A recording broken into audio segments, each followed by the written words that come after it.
Magandang umaga, magandang tanghali, magandang hapon po sa inyong lahat. This is Tita Pibilab. Kumusta na po kayo lahat? Lahat po ng ating mga taga-subaybay, mga subscriber, mga followers, mga fans. Kumusta na po ang ating araw? Anyway, just to tagal na rin tayo hindi nag-uusap, Just to update you po sa mga kalagayan ni Doktor. Si Doktor po is doing much better. He's improving very much. Magtatatlong buwan na rin po siya. Kaya lang there's days na very weak pa rin. Kahit papaano sometimes he's making, I think he pushed himself too much. And then he's weak and then he needs to rest. Every day po yan, nag-rest din ha. At tapos sa mga update po natin sa ating si Mamang. Okay, let's do about Mamang. Mamang po kasi kung minsan, alam nyo, magna 93, naka-schedule po ang kanyang birthday sa cruise. Ayan, abangan po yan. Kaya lang alam nyo naman po si Mamang, masigla pa rin. Kaya lang there's moments din. Pag may moments din si Mamang, kahit papaano, di ba?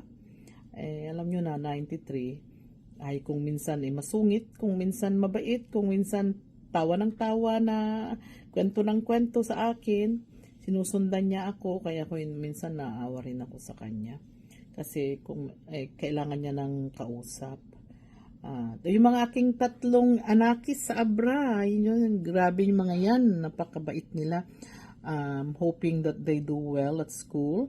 Alam niyo naman po mahirap din ang kalagayan nila nung araw. I'm hoping we could give that change to their life, and then makakatulong din sila sa pamilya nila. Makikita nyo naman po ang video, panoorin nyo po ang video nila, kasi palagi sila nagpapadala po sa akin ng video to, para ma-vlog ko rin daw, kasi daw, alam nyo naman, ako lang busy kasi ako, wala akong time kung minsan na maggagawa ng content. Lahat po ng mga bashers nila, kasi may nagbabashers na ang dami daw bantay, ang dami daw mahigpit, yung mga ganyan. Sa totoo lang po, kasi si Madam Ethel po, si Mother Ethel, Eltor ang pangalan, katiwala ko po yan matagal na, magiging 20-something years na. Kung ano pong sasabihin ko sa kanya, kung anong hihingin ko, palagi andi dyan sa tabi ko. Kaya po pagdating ko sa Pilipinas, every time, andyan po si Mother Ethel, palagi po nasa akin, kahit saan ako lupalop, kung nasa Shangri-La, sa Maynila, kung saan hotel, palagi ko yung kasama. Si Terso po matagal na rin po sa akin, mga almost 8 years po yan, palagi niya siya ang aming katiwala na driver. Yung sasakyan ko po na van, walang humawak na yan, kundi siya. Wala na siyang walang humawak yan na iba. Kaya yun po ang si Madam Belen po, she's a teacher actually. She's a preschool teacher. Si Madam Belen po. Yan ang katiwala po namin sa bahay. Siya po ang aking katiwala. Siya ang tagapagbukas, taga ng ilaw, taga patay sa hapon, kasi her house is just 2 houses away from my house. Ayan po si Madam Belen. At saka teacher po yan, kaya nagtuturo kina Badiday, kina Irene, sa mga reading ni Irene. Yan po. Tapos may si Madam Conchita, at saka si Sir Paul. Si Sir Paul po, yun ang ni Marjorie, advisor niya. He is a teacher also. The house is across our house. Si Madam Conchita po yung teacher din po sa high school nila. She's like 4 houses away from our house, our family house. Kaya po, yan po ang mga katiwala ko. Lalo na po si Sir Jun. Sir Jun po, napakabait yan. He's actually a head teacher sa high school na pinapasukan nila Irene at saka Marjorie. Kaya nagtitiwala po ako sa kanya, napakabait po si Sir John. Is actually studying his master, PhD. Nag-aaral po pa yan sa gabi, pumapasok pa sa Bigan. Ay alam niyo naman ang Bigan, ng distance ng Bigan to Abra is almost 1 hour. Kaya nagmamasteral po yan. Kaya lang sinisingit po niya sina Marjorie, sina Irene kahit gabi na. Kasi yun po ano yun si Sir John. Napakabait po niya sa akin. Grabe. Tsaka, we help each other. Kaya nagtitiwala po ako. Yun po ang mga katiwala ko. Siyempre sina RJ, tsaka sina Mang Wansyo, andyan din. Sila ang palaging sumusubaybay, sila ang aking mga katuwang sa bahay ngayon sa kanila. Si Manang Pinang po, yun po ang aming taga-alaga sa bahay ng kapatid ko, si Kati, si Tita Kati nyo. Kaya lahat po yun ng mga nakapaligid sa kanila ang pinagtitiwalaan ko. Si Tutoy po is one of them also na siyang taga-hatid sa kanila, taga-pick up. Sabi ko sa kanila po yung mga tatlo, wag kayong magtiwala kung hindi ko kakilala. Kasi marami yung mga vlogger na gusto nilang kunin, sila ang handler. Sabi ko sa kanila, pag hindi ko kakilala at hindi ko sinabi sa iyo, wag kayong magtiwala. Kasi yung mga nakapaligid po sa kanila ay yung mga tao na pinagkakatiwalaan ko. Okay? Tsaka yung pamangkin ko si Bricks po, ayan, pumupunta sa bahay kasi hindi nakatira sa amin. He's actually an hour away sa bahay. Pumupunta rin para kine-check up sila. Kaya yung mga basher po yan, hindi po sila nagbabantay. Sila po ay tumutulong sa kanila para gagaan ang kanilang buhay. Para sa ganun po, yung mga resources ko, andi dyan po palagi. Ayaw na ayaw ko po silang babagsak sa school. Ayaw na ayaw ko po silang minamaliit ng mga tao. Kaya nakapaligid po ang mga taong pinagtitiwalaan ko. Wala nang iba kundi yung pinagkakatiwalaan ko. Okay? Ay mga ito po, matagal na naming pinagkakatiwalaan, mahigit ng mga how many years, 20 years, may 10 years, ganun. Wala nang iba. Wala nang hangad si Sir Jun, kundi pasa sila sa school. Sabi niya sa akin, kung sila ay magtagumpay, tagumpay din daw niya. Which is a good thing, di ba? Kung sila ay magtagumpay, tita, sabi niya, parang tagumpay ko na rin yan, sabi niya. Kaya yan po ang ating istorya. Ngayon, kausap ko kanina si Irene, hindi daw nakakatulog. Kaya, siguro nag-anxiety, kasi alam nyo, papasok na sa school. Sabi ko, ka lang, relax lang. Sabi ko sa kanya, I promise you, pag nakagraduate ka ng high school, I will be there. Sabi ko sa kanya, whether may honor o non-honor, I will be attending her graduation. Ayan ang promise ko sa kanya. Tsaka promise ko kasi natatakot, baka daw bubagsak, baka daw Sabi ko sa kanya, no, I promise you, sabi ko sa kanya kanina umaga, na no matter what, I will make sure na makapasa at lahat ng resources ibibigay ko sa kanya. Kasi this is first time lang niya po mag face to face. Kaya naawa din naman ako sa kanya. Nag-anxiety, hindi nakakatulog. Kaya sinabihan ko si Terso, yung driver namin, na pupunta sila sa bayan ngayon, which is 20 minutes away from our home. Bibili siya ng melatonin. Melatonin is a herbal pill that puts you to sleep. Sabi ko, wag kukuha ng the whole melatonin, which is half lang. Tsaka, iinom niya ng warm milk. Unless you guys have a better suggestion. Kasi na-anxiety yung bata na lahat daw ng pinagdaanan niya, naalala niya. Kaya very, very quiet siya. Very sad. Kaya ako ay sad tuloy. Ako, kanina umaga nag-uusap kami. Kasi sabi niya lahat daw ng bad experience niya parang bumabalik. So I offer her a psychiatry consultation at magpapa-psychiatry siya. Sabi ko sa kanya, para maalis yun, ipapaano ko siya ng psychiatry counseling. Kahit counseling lang ng mga once a week. Sabi ko, it will take a while kasi matagal yan na experience niya, na trauma siya. So sabi ko sa kanya, I will pay no matter what. Kung gusto niya magpa-counseling, if she's ready. Ayoko naman siya i-force. She has to be ready to do it. Kasi to open it up. Ang dami po niyang inopen na hindi po inopen niya kay Sir Paul nyo, kay Pugong Biyahero. Kaya nakakaano rin naman siya, but I will be there for her. Sabi ko sa kanya, natatakot na babagsak. Sabi ko, no, there's no way na babagsak ka kasi lahat ng resources nasa iyo. Basta matyaga ka lang, basta you're willing to accept the help. Andyan po ako. Hindi ko papabayaan siya, hindi ko bibitawan. I make sure na siya ay okay. And then again, as I said, I offer her a psychiatry consultation, counseling.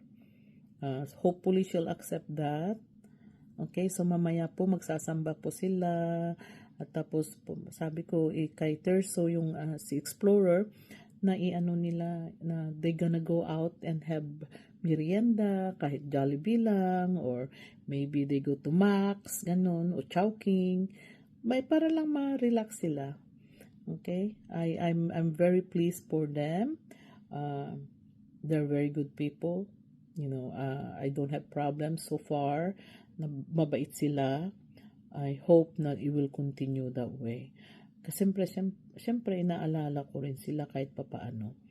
You know, they didn't meet my husband yet, but eventually they will meet my husband. Probably this week, mag-usap-usap sila. Okay? Anyway, panoorin niyo po yung mga kanilang binidyo-video para sa akin, para matuwa tayo lahat. Okay? Sa inyo lahat po, salamat sa inyo lahat. Lahat na nagtatangkilik sa amin. So again, from the bottom of my heart, we all love you. Panoorin po natin sila. Nakakatuwa yung mga aking alaga. Mahal na mahal ko po sila. I always said, pray. And we always close our conversation. I love you all. You know, take care and I love you all. Sana, you know, dinano ko sa kanila. They all very, very good people. Okay? Salamat again and hope you guys will continue watching their journey. Pare-pareho tayong manood po ng ating kanilang mga journey, ang kanilang tagumpay, ang kanilang sana naman frustration, yung mga ganyan ba. We're pleased, my husband and I are very pleased. Sana naman po, ang dali po nilang naka-adjust. Okay, again, let's watch them. Hello mga kababayan, let's watch Irene, Badiday, and Marjorie. Thank you.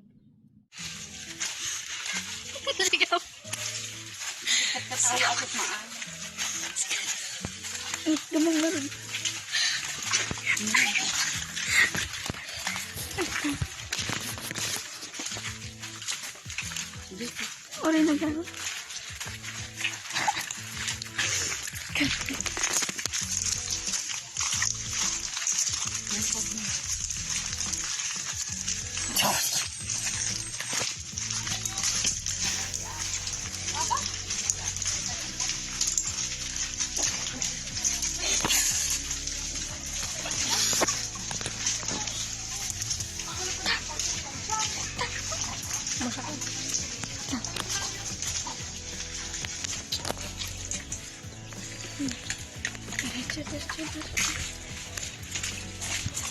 Kamu nih pas-pasan tar lahat na.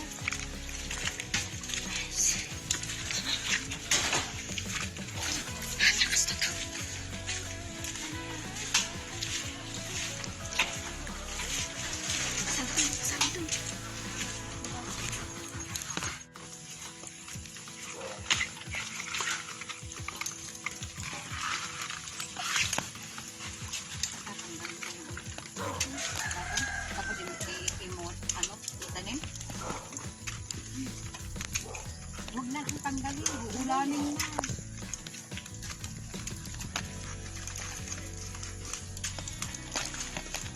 Hindi na? Hindi na tanggalin sa inyo? Uulanin na. Hindi yun maulan, tita. Ay, hindi? Hindi. Ano? Ikanin pa yun parang may ano laman. Ito. So, yun, ulanin na. Hindi. Ulanin nyo dito? Hindi pwede. Ulam. Ha?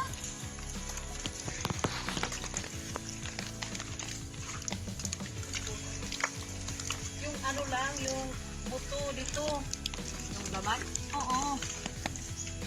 Yung ano dito, yung ano ito, punuan, ano sa, may ano ka, baboy. Ulam yan ng baboy.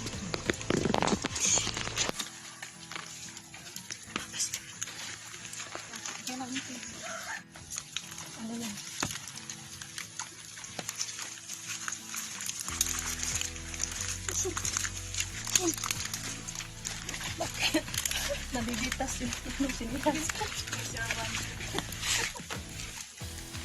Wala, mamaya na. Kasi hindi na maano po yung sinilas.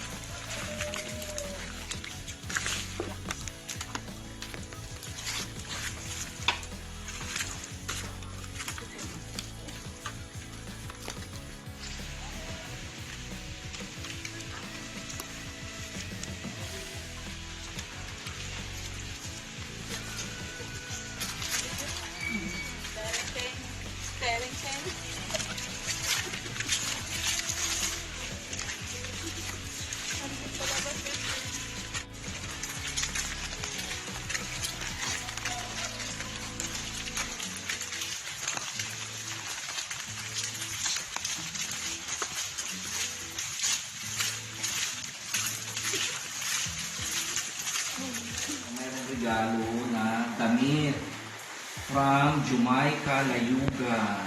Nag-aaral ngayon siya sa Baguio. Yan, oh. Uniform niya yan, pero try mo. Yan ang uniform nila. Oo, itong uniform. Ganda. Oo. Ganyan. At least may uniform ka lang isa. Isa na lang yung Eve. Isa na lang yung ano mo ito. Hala. Ganda, Chris. Ah, yan ba yung, sabi ni Chris, yung green lang yung dark green. Ang dark. Hindi dahil, Oo. stripe. Para magka, ano ba yung katawan kasi, try mo. Talagang hindi mo alisin. Mas ano lang konti sir si ano, mas mataba konti si ano yung medyo Jamaica. Mas mataba konti. Magka-ano sila. Ka-size? Wala, hindi naman kasi tinanggal. Hoy, sakto! Ay, ano lang yung Perfect! Bagay sa iyo eh. Wow! Maganda pala yung uniform dito, no? Mm. Tapos shoes na lang. O, meron ng shoes doon. O yung belt. O, di ba? O, ito naman yung inaano. Marami pang libro dito ng science. Mas marami. Yan, dictionary para may hanapin kayong meaning. Oh, yan. Yan. O, try mo. Lagay mo yung belt. Ay, i-belt daw. Ano rin? So, thank you Sir John. It's from Jamaica. Yan. Sa akin ang kulay.